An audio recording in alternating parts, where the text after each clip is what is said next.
Assalamualaikum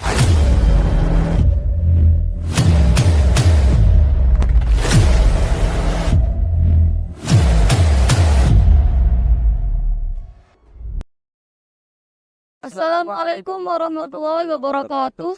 Kami mahasiswa Universitas Islam Negeri Mataram, Fakultas Usuluddin dan Studi Agama, Program Studi Ilmu Al-Quran dan Tafsir semester 3. Akan memaparkan materi kami yang berjudul Kearifan Lokal dan Globalisasi dari mata kuliah Islam dan Budaya Lokal dengan dosen pengampu Bapak Muhammad Ali Syahbana M.Hum. Baiklah, sebelum kita masuk ke pembahasan, alangkah baiknya kami akan memperkenalkan diri terlebih dahulu. Perkenalkan, nama saya Muhammad Asril Hadi. Saya Nisa Juliatin Hadi. Dan saya Muhammad Riza Aryadi Razakan. Baiklah, langsung saja kita ke pembahasannya. Bismillahirrahmanirrahim. Di sini saya sebagai pemateri pertama akan menjelaskan tentang hakikat globalisasi. Sebelum saya menjelaskan tentang apa itu hakikat globalisasi, perlu kita ketahui bahwa globalisasi merupakan hal yang sangat penting di era modern seperti sekarang ini. Baik, globalisasi merupakan suatu proses penyebaran unsur baru, baik berupa gaya hidup, pikiran, informasi maupun teknologi secara mendunia. Adapun globalisasi menurut para ahli memiliki definisi yang berbeda-beda. Salah satunya menurut Selo Sumarjan. Beliau mendefinisikan bahwa globalisasi merupakan suatu proses terbentuknya sistem organisasi dan komunikasi antar masyarakat di seluruh dunia. Selanjutnya kita masuk ke ciri-ciri globalisasi. Menurut Selo Sumarjan, terdapat 4 ciri-ciri globalisasi. Salah satunya yaitu perubahan kemajuan dan perkembangan teknologi di segala aspek. Misalkan, dahulu kita masih berkomunikasi melalui surat.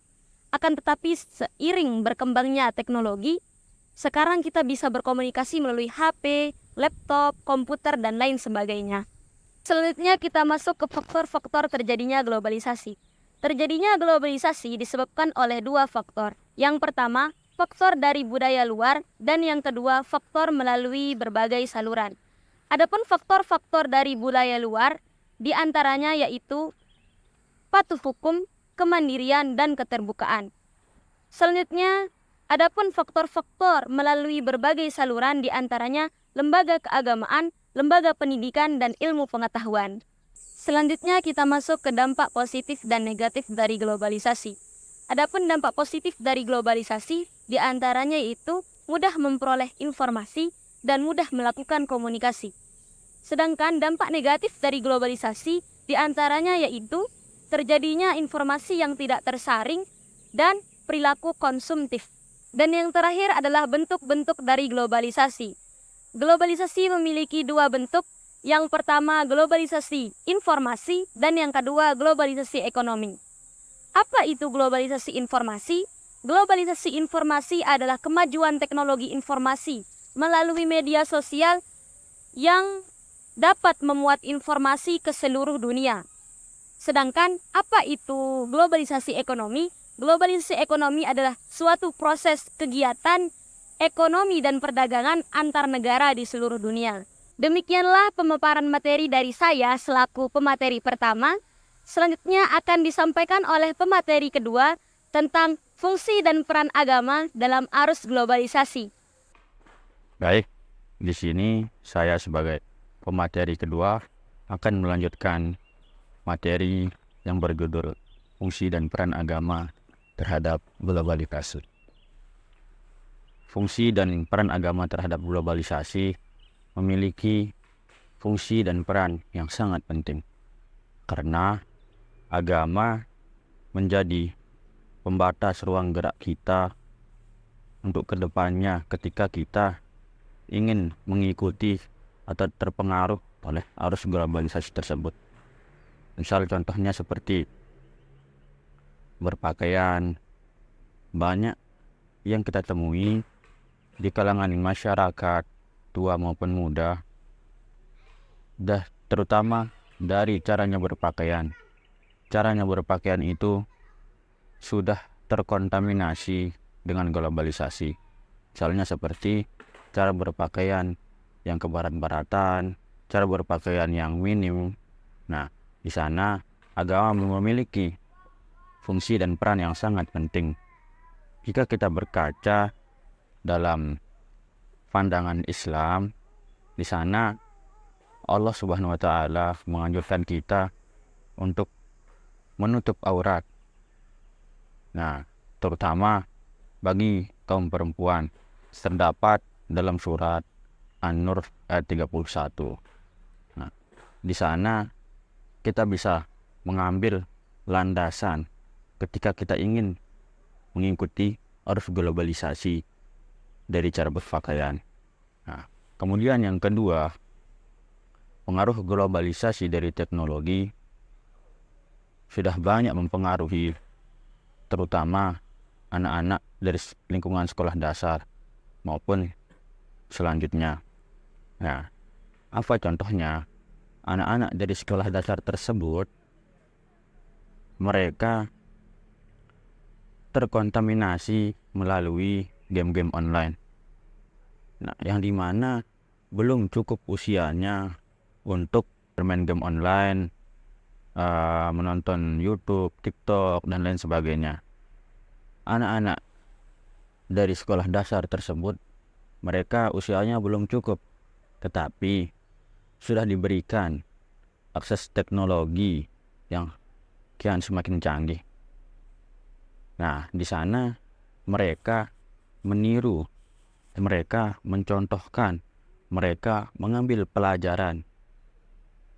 Contoh kecilnya dari mereka, cara mereka itu berkomunikasi, baik itu sesama jenis, lawan jenis, keluarga, saudara, masyarakat, lingkungan sekitar.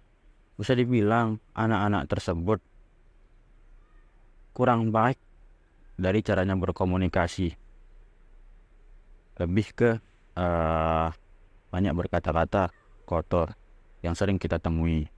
Di sana agama sangatlah berperan penting untuk meminimalisir, untuk membatasi, untuk memberi pelajaran kepada anak-anak tersebut, seperti yang telah difirmankan oleh Allah Subhanahu wa taala dalam surat Al-Humazah ayat 1.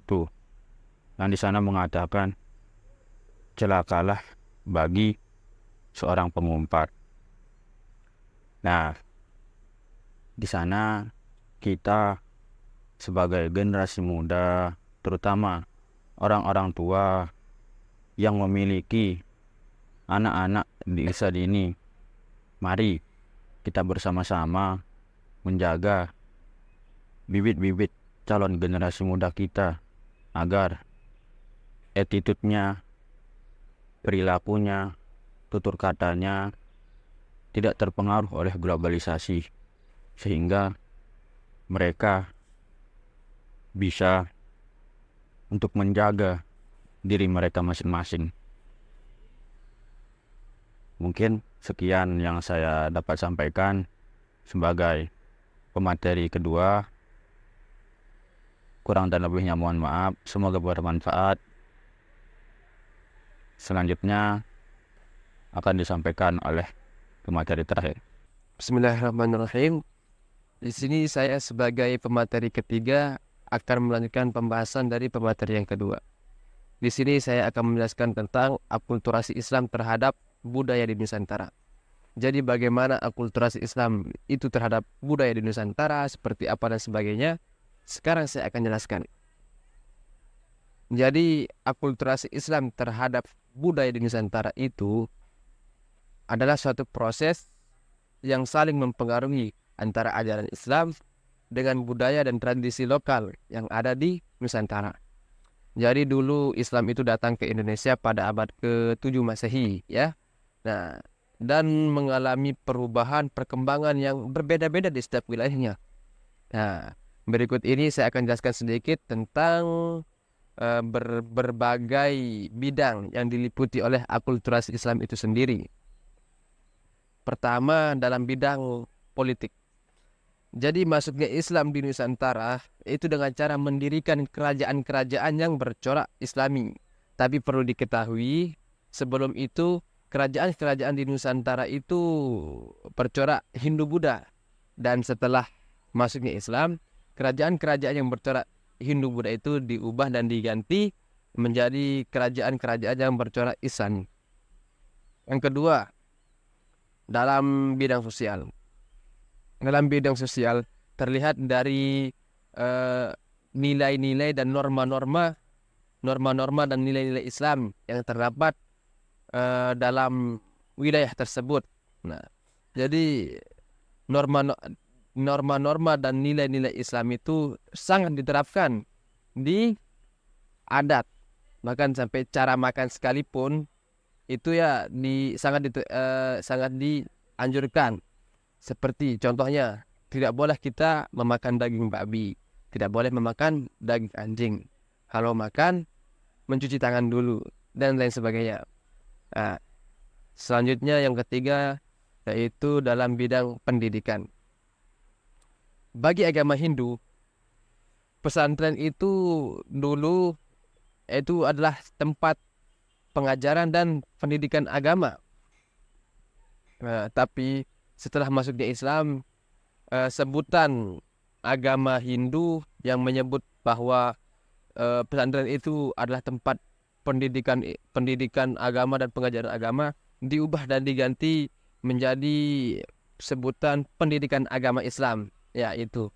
Dulu itu ya dulu itu memakai model model kutab, dan biasanya proses pembelajarannya itu biasanya dilakukan di dekat bangunan masjid begitu. Nah, yang keempat itu dalam bidang sastra dan bahasa. Jadi dalam perkembangannya penggunaan bahasa Arab itu sangat berpengaruh besar terhadap akulturasi Islam di Nusantara, terutama pada karya-karya sastra. Nah, yang kelima, yang terakhir ya, yang kelima dalam bidang arsitektur. Di wilayah Indonesia, terutama pada wilayah Jawa dan Sumatera, itu terdapat peninggalan bersejarah seperti masjid-masjid tradisional, kerajaan-kerajaan, istana-istana dan lain sebagainya. Ya, mungkin itu saja teman-teman. Ya, mungkin itu saja yang dapat saya sampaikan. Kurang dan lebihnya saya mohon maaf. Sekian dan terima kasih. Wabillahi hidayah wa taufiq. Wassalamualaikum warahmatullahi wabarakatuh. Mungkin hanya ini pemaparan materi dari kami. Kurang dan lebihnya kami mohon maaf. Semoga bermanfaat. Sekian dan terima kasih. Wassalamualaikum warahmatullahi wabarakatuh.